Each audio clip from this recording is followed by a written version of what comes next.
नमस्कार दोस्तों, मैं हूं गुमनाम और आप सुन रहे हैं हॉरर कहानी, वो भी मेरी जुबानी। दोस्तों, आज की कहानी ट्रक ड्राइवर की है जिनका नाम महेश पाल है। तो चलिए अब ये कहानी महेश पाल के नजरिए से सुनते हैं। लेकिन उससे पहले आप लोग से एक शिकायत है। आप लोग स्टोरी को पूरा सुनते हैं लेकिन लाइक नहीं करते हैं। इस बार मैंने आप लोग से बहुत उम्मीद लगाई है कि आप लोग अब की बार वीडियो को लाइक भी करेंगे और चैनल को सब्सक्राइब करके अपना सपोर्ट भी जरूर दिखाएंगे। तो अब ज्यादा समय नहीं लेते हैं, चलिए कहानी की शुरुआत करते हैं। मेरा नाम महेश पाल है। मेरी उम्र 38 साल है। मैं उत्तर प्रदेश के हरदोई जिले के एक छोटे से गांव में पैदा हुआ था। गांव का नाम आज भी याद है मुझे, लेकिन शहर वालों के लिए वो बस एक और गांव है जहां से लोग काम की तलाश में निकल जाते हैं। मेरे पिताजी खेती करते थे। जमीन कम थी, पेट ज्यादा, इसलिए बचपन से ही समझ आ गया था कि पढ़ाई मेरे लिए सपना ही रहेगी। 10वीं के बाद मैं शहर आ गया। पहले होटल में बर्तन धोए, फिर एक दलाल के थ्रू ट्रक क्लीनर की नौकरी मिली। वहीं से मेरी जिंदगी का रास्ता सड़क बन गया। आज मैं पिछले 14 साल से ट्रक चला रहा हूं। किसी को लगता है ट्रक चलाना आजादी है, लेकिन सच ये है, ये सिर्फ एक लंबी तन्हाई है जो रोज डीजल के साथ चलती है। मेरे साथ जो लड़का रहता है उसका नाम सोनू निषाद है। उम्र लगभग 21 साल। गंगा के किनारे के एक गांव से आया था। माँ बाप साथ नहीं, चाचा के भरोसे बड़ा हुआ। सोनू सिर्फ क्लीनर नहीं है, वो रात के वक्त मेरा जागने का बहाना है। अगर वो बातें न करे तो हाईवे आदमी को अंदर से खा जाता है। उस रात हम कानपुर से बस्ती की तरफ जा रहे थे। ट्रक में चावल भरा हुआ था, टाइम टाइट था और हाईवे बिल्कुल सुनसान। रात के करीब 2 बजे जब हवा ठंडी और सड़क ज्यादा खामोश हो जाती है, तब दिमाग पुरानी बातें निकालने लगता है। सोनू ने धीरे से कहा, महेश भाई, आपने कभी सरकटे का नाम सुना है? मैंने स्टीयरिंग सीधी रखते हुए बोला, यूपी के हाईवे पे हर 10 मील पे एक कहानी मिल जाती है। सोनू चुप हो गया, फिर बोला, लोग कहते हैं ये कोई राक्षस है जिसका सिर अलग रहता है और धड़ अलग चलता है। उसकी बात सुनकर मैंने रेडियो तेज कर दिया, पर थोड़ी देर बाद ट्रक खुद ब खुद स्लो होने लगा। मैंने एक्सीलरेटर दबाया, रिस्पॉन्स नहीं। हाईवे के बीच एक पुराना बरगद का पेड़ था, उसके नीचे कोई खड़ा था। हेडलाइट पड़ते ही मेरी सांस अटक गई। एक धड़, खून से रंगे कपड़े और गर्दन पर सिर नहीं। सोनू डर गया और उसकी आंख फट गई और वह इस नजारे को देखकर चीखने लगा, भैया वो सिर! पेड़ की शाख पर एक सिर लटक रहा था। आंखें खुली, होंठ हिल रहे थे। धड़ चल पड़ा। 1 कदम, 2 कदम, रेडियो अपने आप चल पड़ा। सिर अलग, रास्ता अलग। मैंने आंखें बंद करके इंजन स्टार्ट की। इस बार इंजन तुरंत स्टार्ट हो गई। ट्रक आगे बढ़ा। साइड मिरर में देखा तो वो राक्षस अब भी खड़ा था, सिर हाथ में उठाए। आज भी मैं और सोनू 60 ट्रक चला रहे हैं। बस एक फर्क है, अब जब भी यूपी के किसी सुनसान हाईवे पर ट्रक अपने आप धीमा होता है, मैं रुकता नहीं, क्योंकि मुझे पता है कुछ रास्ते सिर्फ गाड़ी के लिए नहीं होते, कुछ रास्ते कुर्बानी मांगते हैं। और शायद आज रात भी कोई नया ड्राइवर उसी पेड़ के पास अपनी जिंदगी का सबसे बड़ा मोड़ लेने वाला है। लेकिन यह हमारा सोचना सबसे बड़ी गलती थी कि उस दिन हमारी जान बच गई तो हम लोगों को अब कुछ नहीं होगा। लेकिन हमारी बदकिस्मती थी कि आज हमारे मालिक ने आलू की बोरियां लोड करवाकर ट्रक को कानपुर से दूसरी बस्ती की तरफ ले जाने को कहा है और हमें रात 9 बजे निकलना होगा और आलू के बोरियों को कानपुर से 3 घंटे दूर वाली बस्ती में पहुंचाना है, जहां जाने के लिए हम लोगों को एक हाईवे रूट से गुजरना होगा। और हम लोग माल लोड करवाकर रोजाना की तरह सफर पे निकल गए और मैं अपने हाथों से स्टीयरिंग को पकड़कर ट्रक चलाते हुए धीरे धीरे शहर को और गांव को छोड़कर सुनसान हाईवे पे आ गया था। लेकिन सोनू का चेहरा थोड़ा अलग लग रहा था, जैसे वो किसी बात से परेशान हो। इसलिए मैं उससे पूछता हूं, क्या हुआ सोनू? आज तू बहुत ज्यादा परेशान लग रहा है, कोई बात है क्या? तो सोनू कहता है, भैया कुछ दिनों से मुझे रात को बहुत ज्यादा डर लगती है और ऐसा महसूस होता है जैसे कोई मुझे देख रहा हो, इसलिए मैं परेशान हूं। तो मैं कहता हूं, सोनू तू शायद ज्यादा सोच रहा होगा क्योंकि ये भूत वूत कुछ नहीं होता, ये सब बस हमारे दिमाग का खेल है। लेकिन तू चल, आज मैं तुझे एक बहुत ही कड़क चाय पिलाऊंगा जिसके बाद तेरा मूड और दिमाग दोनों ठीक हो जाएगा। लेकिन अभी तू सोचना बंद कर और आराम से बैठ जा। जिसके बाद मैं ट्रक को स्पीड से बढ़ाते हुए सफर आगे बढ़ा रहा था और सब कुछ नॉर्मल लग रहा था। लेकिन तभी अचानक से ट्रक के सामने एक काली बिल्ली आ गई और मैंने तेजी से ब्रेक्स दबाकर ट्रक रोक दिया और बिल्ली जोर जोर से आवाज निकालने लगती है और चेहरे को कभी हमारे ट्रक की तरफ करती है और कभी रास्ते के आगे की तरफ देखती है और अजीब अजीब हरकतें करने लगती हैं, जैसे वो हमसे कुछ कहना चाहती हो। लेकिन मैं इस बात को इग्नोर कर देता हूँ और इन बातों को बेवजह समझकर मैं हॉर्न बजाकर उस काली बिल्ली को भगा देता हूँ और ट्रक वापस चलाकर आगे बढ़ाने लगता हूँ। जिसके कुछ समय के बाद ट्रक चलते चलते काफी देर हो जाता है और सोनू कहता है, क्या हुआ भैया, चाय कब पिलाओगे? मेरी तो आंख में नींद भर गई है, जल्दी गाड़ी को किसी ढाबे के पास रोको। जिसके बाद मैं थोड़ा गला हिलाता हूँ और उस सुनसान हाईवे के आसपास ढाबा ढूंढने लगता हूँ और लगभग 20 मिनट के बाद मुझे एक ढाबा नजर आता है जहां पे कोई और दूसरी गाड़ी या ट्रक खड़ी नजर नहीं आ रही थी। लेकिन मैं ट्रक को साइड में लगा देता हूं और सोनू भी ट्रक के गेट को खोलकर ट्रक से नीचे उतर जाता है और हम दोनों ट्रक से उतर जाते हैं और ढाबे की तरफ बढ़ने लगते हैं। और ढाबे के नजदीक जाते हैं तो देखते हैं एक चाचा जी कुर्सी में बैठे बैठे ढाबे के अंदर लोहे के जाली वाले गेट को बंद करके अंदर नींद में खोए हुए थे और खर्राटा ले रहे थे। लेकिन आसपास कोई दूसरा ढाबा दूर दूर तक नजर नहीं आ रहा था और चारों तरफ अंधेरा ही अंधेरा छाया हुआ था। लेकिन हमें चाय पीने का बहुत मन था और थोड़ी बहुत भूख भी लग गई थी, इसलिए सोनू उस चाचा जी को धीरे धीरे आवाज देने लगता है और कहता है, चाचा जी, ओह चाचा जी, उठ जाओ, हमें भूख लगी है, क्या आपका ढाबा खुला हुआ है? जिसके बाद ऐसे ही थोड़ी देर तक आवाज देने के बाद चाचा जी की नींद खुल जाती है और चाचा जी पहले हम दोनों को देखते हैं और ढाबे के गेट को खोलकर हम दोनों को अंदर बुला लेते हैं। लेकिन एक बात मैं आपको बता दूं कि ढाबा काफी ज्यादा बड़ा नहीं था। उसकी साइज सिर्फ एक रूम जितनी थी, जिसके कोने में किचन जैसा बना हुआ था और बैठने का 3 चेयर और एक छोटा सा खाने का टेबल था। इसीलिए मैं और सोनू चेयर में बैठ जाते हैं और चाचा जी कहते हैं, तुम दोनों कौन हो और इतनी रात यहाँ क्या कर रहे हो? जिसके बाद सोनू उन्हें कहता है, चाचा जी, हम लोग ट्रक में माल लेकर एक बस्ती में जा रहे हैं और वो बस्ती यहाँ से 80 किलोमीटर दूर है और हमें वहां पहुंचने में लगभग 2 घंटे से ज्यादा लग जाएगा। लेकिन हम दोनों को अभी चाय पीना है और कुछ खाने की मिल जाए तो और भी मजा आ जाएगा। जिसके बाद चाचा जी हमारे लिए चाय बनाते हैं और हमें खाने को गर्मा गर्म आलू का पराठा देते हैं और कहते हैं, बेटा तुम लोग अभी किस रूट से जाओगे? तो मैं कहता हूँ, चाचा जी मैं तो जल्दी से जल्दी माल डिलीवरी करना चाहता हूँ, इसलिए जो भी रूट शॉर्टकट वाला लगेगा वहां से ले लूंगा। तो चाचा जी कहते हैं, बेटा आगे जिस रूट से तुम लोग जाओगे वहां के रास्ते में अभी कंस्ट्रक्शन का काम चल रहा है, इसलिए वो रास्ता 12 बजे के बाद बंद हो जाएगा और वो रास्ता पहुंचने से पहले तुम लोगों को 12 बज जाएगा और तुम लोग आगे का सफर नहीं कर पाओगे। तो सोनू कहता है, तो क्या हुआ चाचा जी, कंस्ट्रक्शन करने वालों से हम लोग दूसरा रास्ता पूछ लेंगे। लेकिन चाचा जी कहते हैं, बेटा वहां से मैं रास्ते के अलावा एक और रास्ता है जो जंगल से होता हुआ गुजरता है और वो कच्चा रास्ता है, लेकिन उस रास्ते से जुड़ी एक कहानी है जो तुम लोग सुनकर यकीन नहीं करोगे, लेकिन मेरा काम है तुम लोगों को समझाना, इसलिए मैं फिर भी बताऊंगा। जिसके बाद सोनू कहता है, ठीक है चाचा जी तुम बताओ तो सही, तब तक चाय भी बन जाएगी।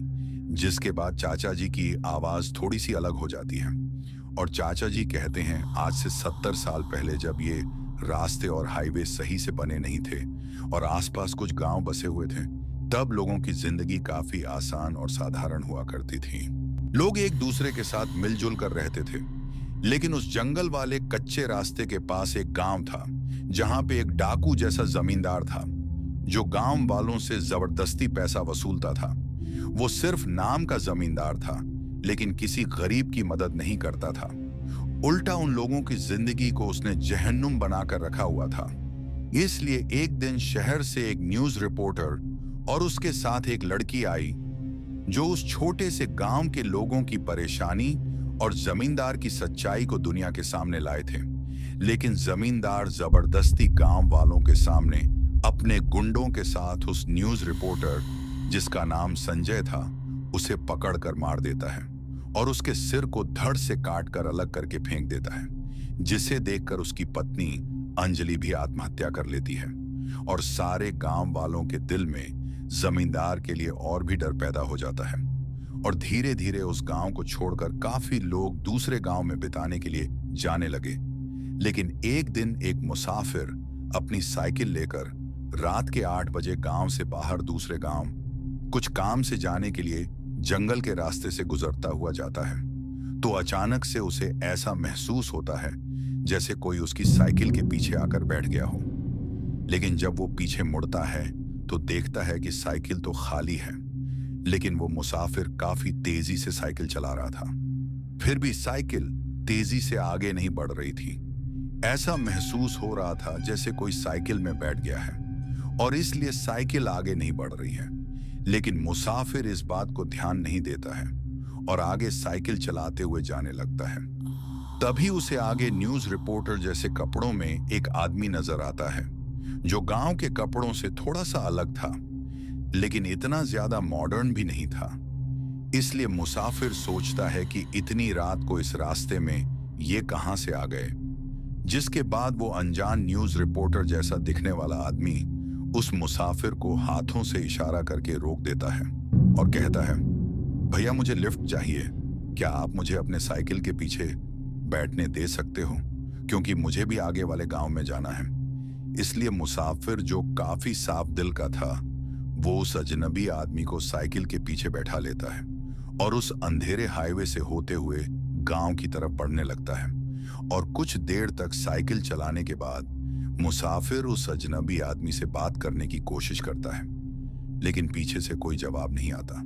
इसलिए मुसाफिर गांव पहुंचने से थोड़ी देर पहले मुड़कर देखता है तो उसे कोई नजर नहीं आता और वो अजनबी आदमी वहां साइकिल के पीछे नहीं होता है, जो देखकर वो थोड़ा हैरान हो जाता है। लेकिन उसकी नजर जैसे ही साइकिल के नीचे की तरफ पड़ती है, वो कुछ ऐसा देख लेता है जिसे देखने के बाद वो साइकिल वहीं पे छोड़कर भागते हुए, चीखते हुए गांव की तरफ भागने लगता है और वो गांव के रास्ते में एक छोटे से चाय की दुकान में भागते हुए जाता है और उस चाय वाले काका जी को कहता है, काका जी मुझे बचा लो, काका जी, वरना वो सिर मुझे मार डालेगा। लेकिन उस चाय दुकान के काका जी को कुछ समझ नहीं आता है और काका जी उस मुसाफिर से पूछते हैं, क्या बेटा, तुम क्या बोल रहे हो, मुझे कुछ समझ नहीं आ रहा।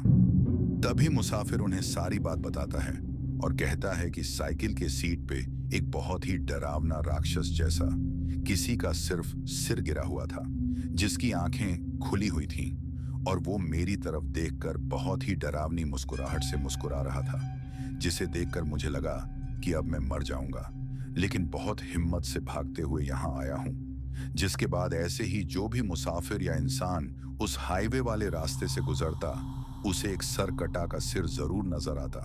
और एक दिन तो गांव में एक गांव वाले आदमी का कटा हुआ सिर मिलता और उसके खून से जमीन पे लिखा था कि अब सर कटा सबका सिर खा जाएगा। जिसके अगले दिन एक एक करके हर रोज किसी न किसी गांव वाले का सिर ऐसे ही कटा हुआ मिलता और गांव के पुजारी जी से गांव वालों ने मदद मांगी तो पुजारी ने बताया कि जमींदार ने जिस न्यूज रिपोर्टर की हत्या की थी, उसकी आत्मा अब एक सर कटा बन चुकी है और वो राक्षस सारे गांव के लोगों के सिर को खा जाएगा। इसलिए जितनी जल्दी हो सके गांव छोड़कर चले जाओ। और एक एक करके गांव वाले गांव छोड़कर चले गए और धीरे धीरे गांव खाली हो गया। लेकिन जमींदार और उसकी फैमिली की भी उस गांव में बेरहमी से हत्या हो गई और सर कटा हुआ मिला, जिसके बाद गांव खाली हो गया और आज वो गांव वीरान है। इसलिए तुम लोग भूल से भी हाईवे के उस रूट से शॉर्टकट मत लेना, वरना सर कटा तुम्हारा भी शिकार कर सकता है। जो कहानी अभी चाचा जी ने सुनाई, उसे सुनने के बाद सोनू का चेहरा काफी सफेद पड़ गया और मैं चाचा जी से कहने लगा, चाचा जी, ये सब सिर्फ एक कहानी है जो शायद आप लोगों के मनोरंजन के लिए फैला रहे हों। अच्छा छोड़ो, हमें क्या लेना देना, आप चाय पिलाओ। जिसके बाद चाचा जी चाय पिलाते हैं और कहते हैं, ठीक है बेटा, तुम लोगों की मर्जी, मैंने वो तुम लोगों को वार्निंग दे दी है, अब आगे जो होगा तुम लोग समझोगे। जिसके बाद हम लोग चाय पीकर वापस ट्रक में बैठ जाते हैं और ट्रक चलाते हुए सफर शुरू कर देते हैं। और आगे जिस रास्ते से हमें गुजरना था वो रास्ता सच में कंस्ट्रक्शन के काम में लगा हुआ था, इसलिए मजबूरी में अब हमें वही कच्चे जंगल के रास्ते वाले हाईवे में ट्रक को मोड़ना होगा, क्योंकि माल सही समय में डिलीवर करना है। लेकिन सोनू उस रास्ते में जाने से मना करता है और मैं फिर भी सोनू को शांत करा देता हूं और उस रास्ते में ट्रक मोड़ देता हूं। ट्रक जैसे ही मैंने कच्चे जंगल के रास्ते पर मोड़ा, पहली चीज जो महसूस हुई, खामोशी। हाईवे की वो हल्की सी हवा, दूर से आने वाली किसी और गाड़ी की आवाज, सब कुछ जैसे किसी ने म्यूट कर दिया हो। हेडलाइट के आगे सिर्फ मिट्टी का रास्ता और दोनों तरफ जंगल, इतना घना कि अंधेरा भी उसमें डूब जाए। सोनू चुप था, बहुत ज्यादा चुप। मैंने पूछा, क्या हुआ? सोनू ने धीरे से कहा, भैया, आपको लग रहा है जैसे हम किसी गोल घूमते रास्ते पे आ गए हैं। मैंने मिरर में देखा, जो रास्ता हम पीछे छोड़ आए थे वो दिखा ही नहीं, बस जंगल, सीधा, घना और बंद। ट्रक के पीछे कोई बैठ गया। 5 से 6 मिनट भी नहीं हुए होंगे कि मुझे स्टीयरिंग में एक्स्ट्रा भार महसूस हुआ, जैसे ट्रक थोड़ा झुक गया हो। फिर धम, जैसे किसी ने पीछे से ट्रक के चेसिस पर बैठने की कोशिश की हो।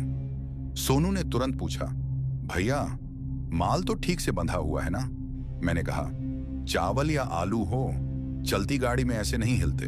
पर सच ये था, ये हिलना माल का नहीं था, ये इंसान के बैठने जैसा भार था।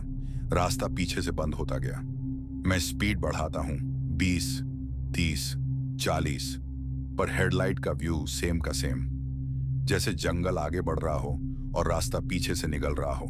सोनू ने कांप कर कहा, भैया, मैं झूठ नहीं बोल रहा, पेड़ हमारे पीछे खुद आ रहे हैं। मैंने साइड मिरर देखा, सच में जो पेड़ पहले दूर थे अब बिल्कुल रोड के किनारे आ चुके थे और उनके बीच मिट्टी का रास्ता गायब। वजन बढ़ता गया।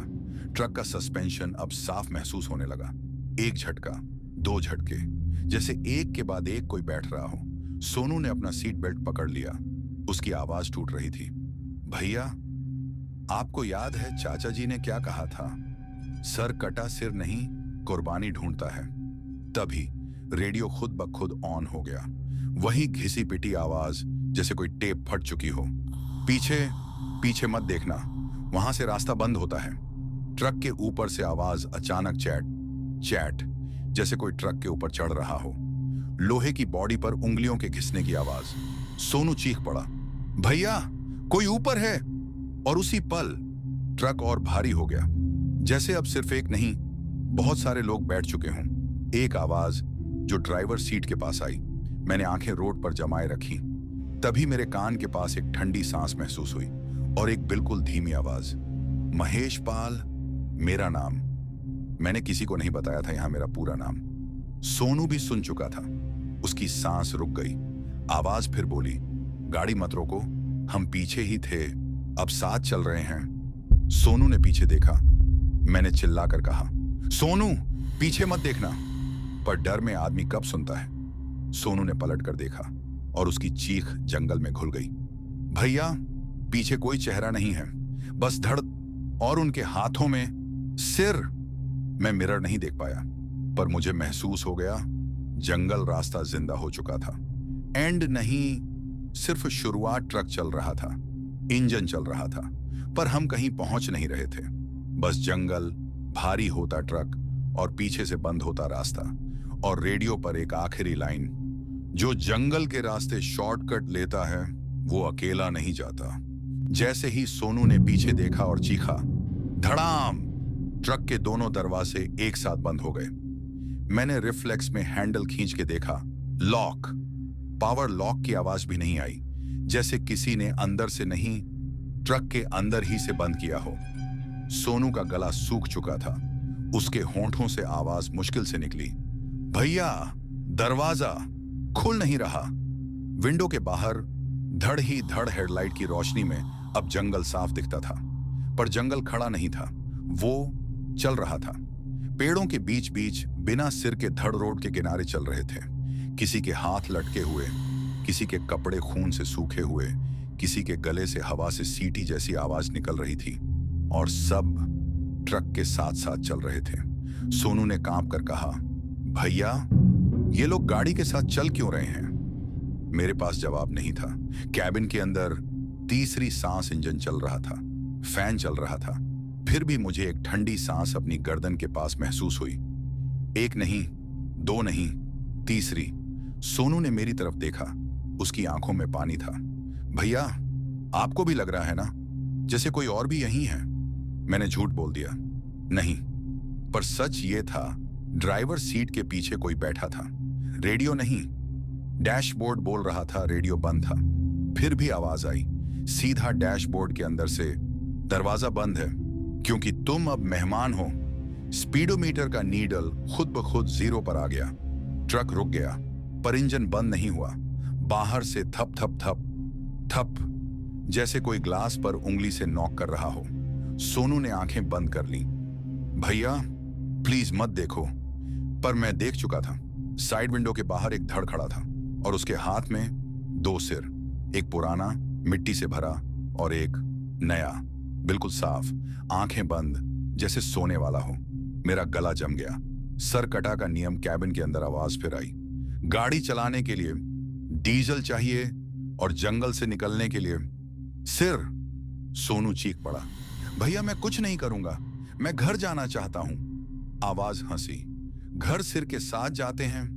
सोनू का सच तभी सोनू के गले पर वो लाल निशान जो पहले हल्का सा था, अब बिल्कुल साफ दिख रहा था, जैसे पहले से किसी ने नाप लिया हो।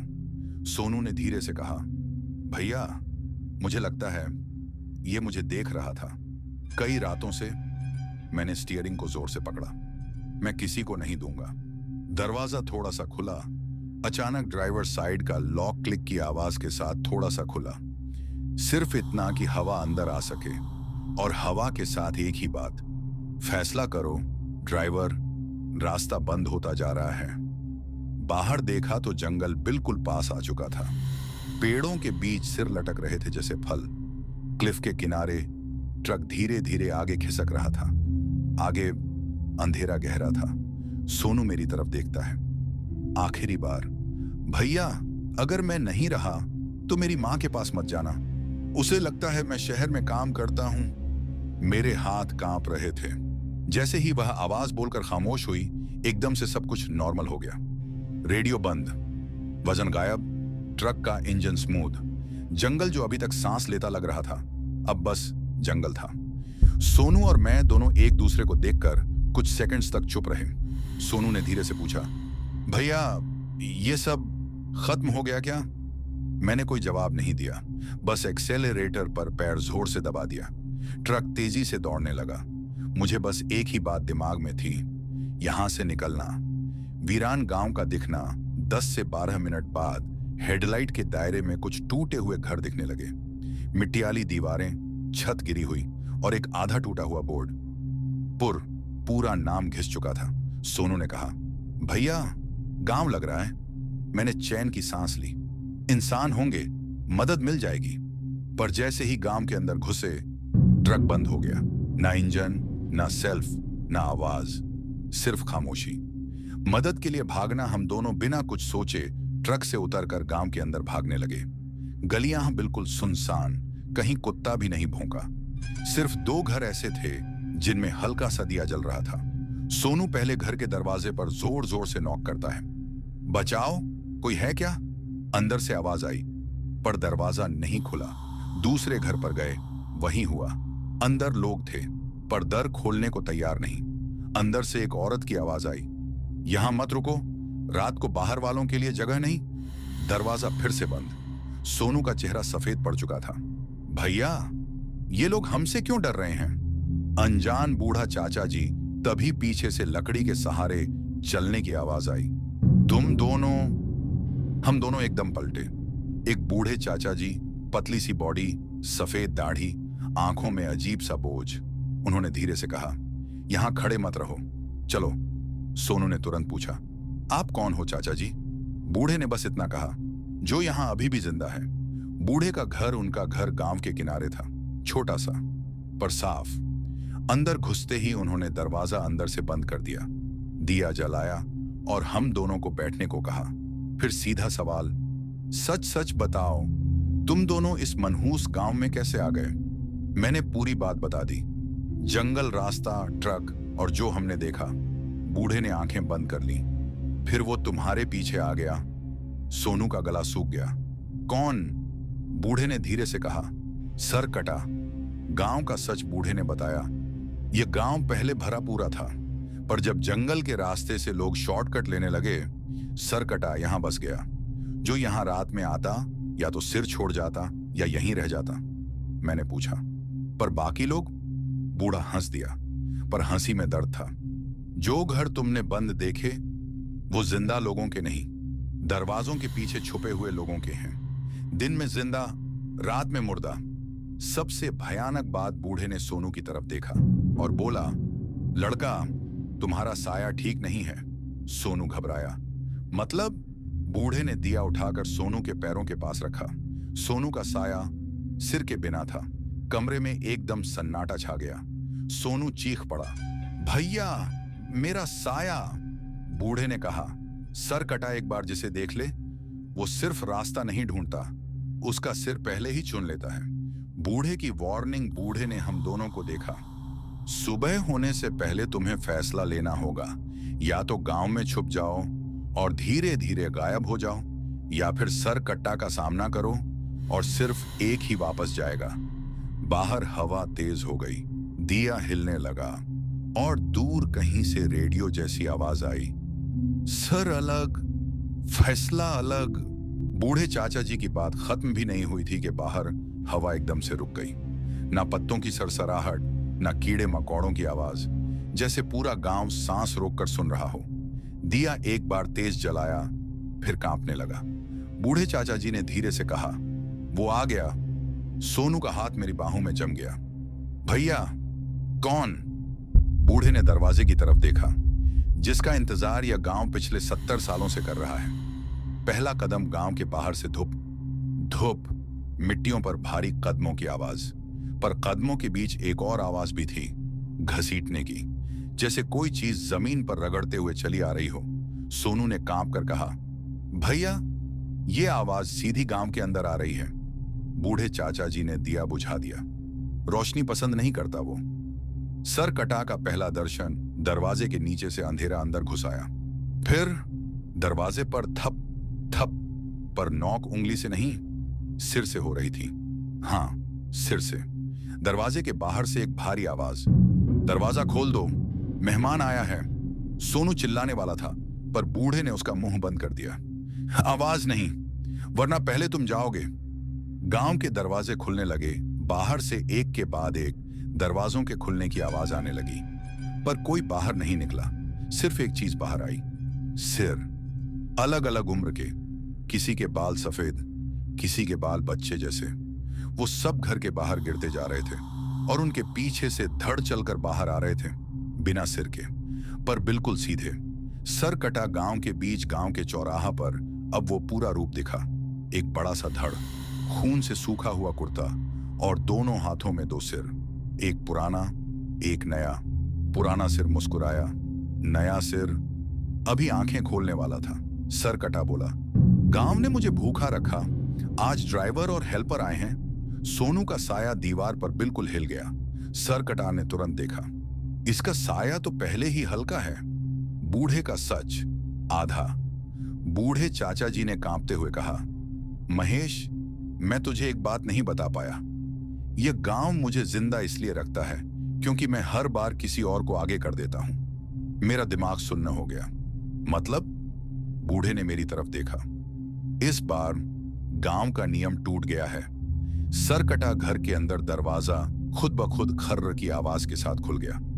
कमरे का टेम्परेचर एकदम गिर गया। सर कटा का धड़ बिना झुके घर के अंदर आ गया। उसके कदम पड़ते ही मिट्टी की बू कमरे में भर गई। वो मेरे बिल्कुल सामने आकर रुका और अपने हाथ का नया सिर मेरी तरफ बढ़ाया। ड्राइवर, तू रास्ता जानता है, एक सिर दे, दूसरा बच जाएगा। सोनू चीख पड़ा। भैया नहीं, मैं कुछ नहीं करूंगा। सरकटा ने सोनू को देखा और धीरे से बोला, इसने पहले ही अपना आधा सिर दे दिया है। सोनू का सच। सरकटा ने उंगली से सोनू की गर्दन छुई और एक झटके में सोनू की आंखों के सामने पूरी कहानी आ गई। वही न्यूज रिपोर्टर, वही जंगल, वही सिर। सोनू का गला भर आया। भैया, मैंने उस रात सपने में एक सिर उठाया था। मुझे लगा था सपना है। सरकटा हंस पड़ा। सपना नहीं होता, पहला बुलावा होता है। गांव का नियम बाहर सारे धड़ घर के इर्द गिर्द खड़े हो गए। सब एक साथ बोले, एक सिर, तभी गांव शांत। बूढ़े ने मेरी तरफ देखा। फैसला कर महेश, या तो हेल्पर या तो तू। सोनू मेरी तरफ देख रहा था, आंखों में गुस्सा नहीं, सिर्फ उम्मीद। यहीं पर कहानी अपना सबसे खतरनाक मोड़ लेती है। सरकटा ने अपना हाथ आगे बढ़ाया। जल्दी कर, सुबह होने वाली है। सरकटा का हाथ मेरे सामने था। उस हाथ में दो सिर, एक पुराना, एक नया। पूरा गांव सांस रोके खड़ा था। बूढ़ा चाचा जी का चेहरा पसीने से भीग चुका था। सोनू मेरी तरफ देख रहा था, ना गुस्सा ना रोना, सिर्फ थकान। और उस पल मुझे अचानक समझ आ गया, यह गांव नहीं, यह एक फंदा है। यह नियम सरकटा का नहीं, गांव का है। मैंने धीरे से अपना हाथ नीचे किया और बिल्कुल शांत आवाज में बोला, मैं कोई सिर नहीं दूंगा। एक सेकंड का सन्नाटा, बिल्कुल पूरा सन्नाटा। ना हवा, ना सांस, ना दिया का हिलना। फिर जमीन कांप गई, जैसे गांव के नीचे कुछ टूट गया हो। सरकटा ने पहली बार सिर्फ मुझे नहीं, पूरे गांव को देखा। उसकी आवाज भारी हो गई। नियम तोड़ दिया गया। गांव का असली चेहरा अचानक घर की दीवारें फटने लगी, मिट्टियां गिरने लगी, छत से लकड़ियां टूटकर नीचे आने लगी। बाहर देखा तो जो घर अभी तक बंद थे वो अंदर से खोखले निकले। उनके अंदर सिर्फ मिट्टी के पुतले थे। इंसान कब के जा चुके थे या शायद कब के मर चुके थे। सोनू चीखा, भैया, यह गांव असली था ही नहीं। बूढ़े ने सिर झुका लिया। इसीलिए तो जिंदा रह गया, क्योंकि मैं पहले ही मर चुका हूं। बूढ़े का आधा झूठ। बूढ़े चाचा जी की गर्दन एक पल को टेढ़ी हुई और उस पल मुझे दिखा, उसके गले पर भी वही कटा हुआ निशान था। मैं गुस्से में बोला, तुम भी? बूढ़े ने आंखें बंद करके कहा, मैं पहला था जिसने सरकटा से सौदा किया था। एक सिर, पूरे गांव के लिए। सरकटा का गुस्सा। पहली बार सरकटा ने जोर से अपना पांव पटक दिया। धम, जमीन से लाल धुआं निकलने लगा। गांव के चौराहा पर जहां हम खड़े थे मिट्टी धंसने लगी और उस गड्ढे के अंदर से और धड़ निकलने लगे, ज्यादा पुराने, ज्यादा गले हुए, ज्यादा भूखे। सरकटा गरजा, जब नियम टूटता है तो भूख बढ़ती है। सोनू का साया पूरा गायब। मैंने अचानक देखा, सोनू का साया अब बिल्कुल नहीं था, ना सिर के साथ ना बिना सिर के। सोनू ने खुद नीचे देखा। भैया, मैं महसूस ही नहीं हो रहा। उसकी आवाज हल्की पड़ने लगी, जैसे हवा में घुल रही हो। सरकटा मुस्कुराया। जिसने पहले बुलावा सुना हो उसे पूरा गांव भी नहीं बचा सकता। महेश का दूसरा फैसला। मैंने सरकटा की तरफ 2 कदम आगे बढ़कर कहा, तुम सिर मांगते हो क्योंकि तुम्हें रास्ता नहीं मिलता। सरकटा रुका। मैं बोला, मैं ड्राइवर हूं, मैं रास्ता जानता हूं। गांव के सारे धड़ एक साथ मेरी तरफ मुड़ गए। बूढ़े की आंखें फैल गईं। तू क्या कर रहा है महेश? एक नया सौदा जो नियम से बाहर था। सरकटा धीरे से बोला, ड्राइवर, तू रास्ता देगा? मैं हां में सिर हिला दिया। सिर नहीं, रास्ता। एक पल के लिए सरकटा के हाथों के सिर कंपने लगे। पुराना सिर रो पड़ा, नया सिर आंखें खोलने लगा। गांव का रिएक्शन, जमीन और जोर से कांपने लगी। पेड़ पीछे हटने लगे, गलियां टेढ़ी होने लगी, जैसे पूरा गांव अपनी पकड़ छोड़ने से डर रहा हो। बूढ़े चिल्लाए, महेश, अगर इसे रास्ता मिल गया तो ये यहां नहीं रुकेगा। सरकटा ने हंसी हंसी में कहा, और अगर नहीं मिला तो ये गांव ही नहीं रहेगा। आखिरी तस्वीर, अभी एंड नहीं। दूर कहीं ट्रक का हॉर्न बजने जैसा आवाज आई, पर ट्रक गांव में था ही नहीं। सोनू ने मेरी तरफ देखा। उसका चेहरा धुंधला पड़ रहा था। भैया, जल्दी करो। सरकटा ने अपना हाथ फिर बढ़ाया, इस बार सिर के लिए नहीं, रास्ते के लिए। सरकटा का हाथ अब भी मेरे सामने था, पर मेरी बात का जवाब देने के बजाय उसने अचानक गांव की तरफ गर्दन घुमाई, जैसे उसे याद आ गया हो कि भूख का एक और तरीका भी होता है। और फिर एक गलती, एक सांस और एक जिंदगी। गांव के किनारे मिट्टी के घर के पास एक आदमी खड़ा था। शायद अभी अभी ही उसे लगा था कि नियम टूट गया तो सब बच जाएंगे। उसने 2 कदम पीछे हटकर कहा, मैं कुछ नहीं जानता। उसका वाक्य पूरा होने से पहले सरकटा एक झटके में उस तक पहुंच गया। ना दौड़, ना आवाज, बस एक पल। सरकटा ने उस आदमी के सिर को दोनों हाथों से पकड़ा और ऐसी आवाज आई जैसे सूखी लकड़ी जोर से तोड़ी जा रही हो। मैं पलक झपक भी नहीं पाया। सिर अलग हो चुका था, खून नहीं, सिर्फ एक भारी चिपचिपी खामोशी। गांव का चीखना गांव एक साथ चीख उठा। गलियों से आवाजें आईं। फिर से शुरू हो गया, इसलिए मना किया था, नियम नहीं तोड़ना था। सरकटा ने उस नए सिर को उठाया। सिर की आंखें खुली हुई थीं, चेहरा अब भी घबराहट में जमा हुआ था। सरकटा ने धीरे से कहा, भूल याद दिलाने के लिए एक सिर काफी होता है। और फिर वह सिर को लेकर गांव के अंधेरे में गायब हो गया। ना भागते हुए, ना चलकर, बस अंधेरे में घुलकर। उसके जाते ही कुछ और टूट गया। जैसे ही सरकटा गायब हुआ, गांव की जमीन और ज्यादा धंसने लगी। वही जगह जहां वह आदमी खड़ा था, अब सिर्फ एक गड्ढा रह गया। बूढ़े चाचा जी जमीन पर गिर पड़े। यह होना ही था, इसलिए रास्ता किसी को नहीं दिया जाता। मैं चिल्लाया, तुमने कहा था एक सिर से गांव बचेगा। बूढ़े ने आंखों में आंसू लिए कहा, तब जब सरकटा को भूख कम थी। सोनू की हालत और बिगड़ जाती है। सोनू मेरी बाजू पकड़ने की कोशिश करता है। उसकी उंगलियां मेरी बाजू के आर पार निकल जाती हैं। वह घबरा कर कहता है, भैया मैं धीरे धीरे यहां का हो रहा हूं। उसकी आवाज में गांव की गूंज खुलने लगी थी, जैसे वह सिर्फ सोनू नहीं रहा, जैसे गांव उसे अपना बना रहा हो। महेश का एहसास। और तब मुझे एक भयानक बात समझ आई। सरकटा गुस्सा नहीं था, वह याद दिला रहा था, अगर रास्ता नहीं दिया गया तो सिर लेने का हक अब भी उसका है।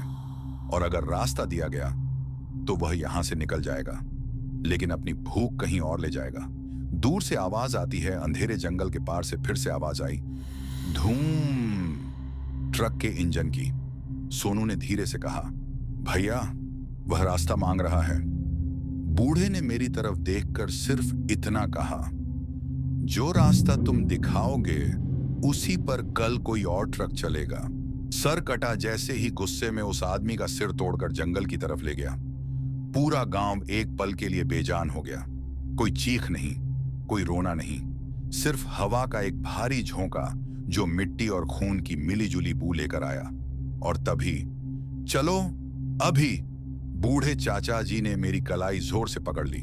उनकी आंखों में जो डर था वो इंसान का डर नहीं था, वो पहचान का डर था। सोनू का बदन कांप रहा था। उसकी आंखें बार बार उस जगह जा रही थीं जहां कुछ देर पहले एक जिंदा आदमी खड़ा था। चाचा, वो सिर। सोनू बोल भी नहीं पा रहा था। बूढ़े ने उसकी बात काट दी। उस सिर को मत देखो बेटा, अगर उसकी आंखों में आंख डाल ली तो वो तुम्हें याद रख लेता है। मैंने पूछा, मंदिर किधर है? बूढ़े ने उंगली जमीन पर रखी, फिर धीरे से पैर घिसकर बोला, मंदिर नीचे है। नीचे का मंदिर गांव के बीच एक पुराना कुआं था, पर वो कुआं नहीं था। उस पर पत्थर का ढक्कन रखा हुआ था जिसमें सिंदूर और सूखा खून जमा हुआ था। बूढ़े चाचा जी ने कांपती आवाज में कहा, इस गांव का मंदिर जमीन के अंदर है। जब जमींदार ने रिपोर्टर का सिर काटा था तब पुजारी ने डर से मंदिर को दफन करवा दिया था। सोनू ने हैरानी से देखा, मंदिर छुपा दिया? बूढ़े ने आंखें बंद की। भगवान को नहीं, सच को। जैसे ही ढक्कन हटाया गया, नीचे से ठंडी हवा का तेज झोंका आया। ऐसी हवा जो सिर्फ जंगल से नहीं, कब्र से आती है। हम तीनों सीढ़ियों से नीचे उतरने लगे। हर सीढ़ी पर किसी न किसी का नाम खुदा हुआ था। किसी पर खून जम चुका था, किसी पर नाखून के निशान। सोनू की आवाज टूट गई, भैया ये तो लोगों के नाम हैं। मैंने कुछ नहीं बोला, क्योंकि मुझे अपना नाम आखिरी सीढ़ी पर दिखता हुआ लग रहा था। मंदिर के अंदर मूर्ति अधूरी थी, सिर्फ धड़। सिर अलग से एक लोहे के पिंजरे में बंद था और उस सिर की आंखें खुली हुई थीं। बूढ़े चाचा जी घुटनों पर बैठ गए। यहीं बांधा गया था उसे, पर जब गांव खाली हुआ तो कोई पूजा नहीं रही। बंधन कमजोर हो गया। तभी ऊपर से धाम, जमीन का ढक्कन जोर से बंद हो गया। अंधेरा, और उस अंधेरे में एक आवाज गूंजी, मंदिर मिल गया, अब भगवान कौन है? लोहे का पिंजरा हिलने लगा। सिर मुस्कुराया और धीरे से बोला, महेश पाल। मेरा खून जम गया। सर कटा, मेरा नाम जानता था और इस मंदिर का दरवाजा अंदर से बंद हो चुका था। बूढ़े चाचा जी मंदिर के एक कोने में खड़े थे, सिर झुका हुआ, हाथ कांपते हुए। सर कटा का सिर लोहे के पिंजरे में धीरे धीरे घूम रहा था, जैसे किसी चीज का इंतजार हो। और तब सोनू की नजर दीवार पर पड़ी। मंदिर की दीवार पर तेल और सूत से बनी हुई 3 परछाइयां हिल रही थीं। एक मेरी, एक सोनू की और तीसरी सिर के बिना। सोनू ने मेरी बाजू को जोर से पकड़ लिया। भैया, दीवार, चाचा जी का साया। मैंने देखा, बूढ़े चाचा जी के पैर जमीन पर थे, लेकिन दीवार पर जो परछाई थी उसमें सिर नहीं था, सिर्फ धड़, बिल्कुल सर कटा जैसा। मेरी सांस रुक गई। चाचा, मैंने धीरे से कहा, आप का साया। बूढ़े चाचा जी ने गर्दन धीरे से उठाई और पहली बार उनके चेहरे पर इंसानी डर नहीं, बल्कि पकड़े जाने का गुस्सा था। उन्होंने हंसना शुरू किया।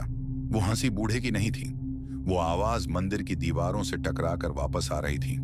अब देख ही लिया, उन्होंने कहा, तो छुपाने का क्या फायदा? सोनू पीछे हट गया। भैया, यह कौन है? बूढ़े चाचा जी ने अपना कुर्ता धीरे धीरे खोला और हम दोनों ने जो देखा उसके बाद मेरी आंखों के सामने अंधेरा छा गया। उनकी गर्दन पर पुराने घाव के निशान थे, सिले हुए, जैसे किसी ने कभी सिर अलग करके वापस जोड़ दिया हो। सर कटा का सिर जोर से हंसा। पहचान लिया महेश पाल? सिर बोला, यही था मेरा पहला रक्षक। मैंने कांपते हुए पूछा, मतलब ये जिंदा नहीं है? बूढ़े ने जमीन पर थूक दिया। जिंदा और मरा के बीच जो होता है ना, उसी को लोग भूल बोल देते हैं। सच जो छुपा था बूढ़े, या जो भी वो था, मंदिर के बीच खड़ा हुआ। जब संजय का सिर काटा गया था, वो बोला, तब गांव के पुजारी ने एक गलती की। सोनू ने पूछा, गलती? बूढ़े की आंखें चमक उठी। उसने सिर्फ आत्मा को बांधना चाहा, पर रक्षक खुद लालची था। मैं ही था वो पुजारी। मेरी रीढ़ की हड्डी में ठंडक उतर गई। लोग सोचते हैं सर कटा अपने आप बना, वो बोला, पर हर राक्षस के पीछे कोई ना कोई भूखा इंसान होता है। सर कटा का सिर बोला, इसने मुझे बांधा और बदले में अपनी मौत से बच गया। बूढ़े ने अपनी गर्दन पर हाथ रखा, सिर अलग किया, पर पूरी तरह नहीं। सोनू रो पड़ा। तो आप ही सबको यहां लाते रहे? बूढ़े मुस्कुराया। गाड़ी खराब होती है, लोग भागते हैं, मदद मांगते हैं। उसने मेरी तरफ देखा, जैसे तुम। मंदिर का बंधन हिलने लगता है। अचानक मंदिर की दीवार कांपने लगी। मूर्ति का धड़ आगे झुक गया। सर कटा की आंखें लाल हो गईं। समय पूरा हो गया, सिर बोला, अब रक्षक बदलेगा। बूढ़े चिल्ला उठे, नहीं, मैंने सौदा किया था। सर कटा गरजा, सौदा सिर्फ जिंदा लोग करते हैं। लोहे का पिंजरा टूट गया, सिर हवा में तैरने लगा। सोनू चीखा, भैया, यह सिर बाहर आ गया। सर कटा का सिर सीधा बूढ़े के पास गया। बूढ़े पीछे हटा। मैं ही तो हूं जिसने तुम्हें जिंदा रखा, सिर ने धीरे से कहा। इसीलिए पहले तेरा हिसाब। एक तेज चीख, मंदिर की छत से मिट्टी गिरने लगी। मैं सोनू को खींचकर पीछे ले गया और हमने देखा बूढ़े चाचा जी का धड़ जमीन पर गिर गया और सर कट्टा का सिर उस धड़ के ऊपर जाकर फिट होने लगा। खून, हड्डी की आवाज और एक पूरा शरीर खड़ा हो गया। सर कटा पूरा था। उसने हम दोनों की तरफ देखा और बोला, अब तुम्हारी बारी। सर कटा पूरा खड़ा था। गर्दन और धड़ के जोड़ से खून की पतली धार नीचे फर्श पर बह रही थी। उसकी सांसों की आवाज ऐसी थी जैसे कोई बहुत पुराना दरवाजा जोर देकर खोला जा रहा हो। उसने गर्दन घुमाई। हड्डियों की चरमराहट पूरे मंदिर में गूंज गई। उसकी लाल आंखें सीधी हम पर टिक गईं। अब तुम्हारी बारी। मेरे पैरों ने काम करना बंद कर दिया था। सोनू मेरी कमीज पीछे से पकड़े रो रहा था। भैया, भाग नहीं सकते क्या? मैंने चारों तरफ देखा। मंदिर का दरवाजा जहां से हम आए थे, अब वहां सिर्फ अंधेरा था। ना रास्ता, ना सीढ़ियां, जैसे मंदिर ने खुद हमें निगल लिया हो। सर कटा एक कदम आगे बढ़ा। फर्श पर उसके पैरों के निशान नहीं थे, बस खून फैलता जा रहा था। तुम लोग यहां यूं ही नहीं आए, वो बोला। हर कोई अपनी बारी लेकर आता है। मैंने हिम्मत करके पूछा, हमने क्या किया है? सर कटा ठहाका मारकर हंसा। गलती? पाप? इंसान हमेशा वही पूछता है। वो मेरे बहुत पास आ गया। उसकी सांस से सड़ी हुई लोहे जैसी बदबू आ रही थी। तुम्हारी गलती यह है कि तुम रुके। अचानक मंदिर की मूर्ति के नीचे से कुछ हिलने लगा। पत्थर के नीचे काले हाथ बाहर आने लगे। 1, 2, 3, सोनू चिल्लाया। भैया, नीचे देखो। वो सिर्फ हाथ नहीं थे, वो अधूरे शरीर थे, बिना सिर के, बिना आंखों के। सरकटा बोला, ये सब वही हैं जो मदद मांगने आए थे। मेरे कानों में अचानक ढेर सारी आवाजें गूंजने लगी। भैया बचा लो, गाड़ी खराब हो गई है, मंदिर में कोई है। मेरी आंखों के सामने ट्रक ड्राइवर, एक औरत, एक बच्चा, सबकी झलकें आने लगी। सोनू बेहोश होने लगा। मैंने उसे पकड़ा। उसे छोड़ दे, मैं चिल्लाया। सर कटा रुका। पहली बार उसने सोनू को देखा, फिर मुझे। दिलचस्प, वो बोला। अब भी दूसरों की चिंता। वो पीछे हटा। मंदिर अचानक शांत हो गया। एक मौका दूंगा, उसने कहा। एक जाएगा, एक रहेगा। मेरी रूह कांप गई। जो रहेगा, वो मुस्कुराया, वो नया रक्षक बनेगा। मंदिर की दीवार पर फिर से परछाइयां बनी। इस बार 3 नहीं, 4।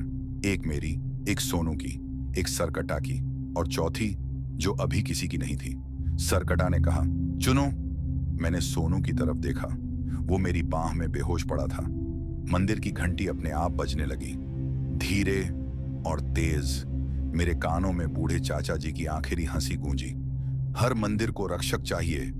मैंने आंखें बंद की, और तभी पीछे से किसी ने मेरा नाम लिया, महेश। मैंने पलट कर देखा, लेकिन वहां कोई नहीं था। सिर्फ दीवार पर एक नई परछाई धीरे धीरे सिर उगा रही थी। तो मेरे प्यारे दोस्तों, आज की यह डरावनी और सच्ची कहानी खत्म होती है, लेकिन मैं इस चैनल में आप लोगों के लिए हर दिन एक अनोखी और सच्ची ट्रक ड्राइवर की आपबीती और कहानी लेकर आता हूं। लेकिन आप लोगों से मेरी एक रिक्वेस्ट है, प्लीज हमें सपोर्ट करने के लिए हमारे इस वीडियो को लाइक करके चैनल को सब्सक्राइब कर लीजिए। और अगर आप भी अपना नाम नेक्स्ट वीडियो में अनाउंस करवाना चाहते हो, तो इस वीडियो के कमेंट सेक्शन में अपना नाम लिख दीजिए। और हम लोग मिलते हैं नेक्स्ट वीडियो में एक नए और डरावनी कहानी के साथ। तब तक अलविदा।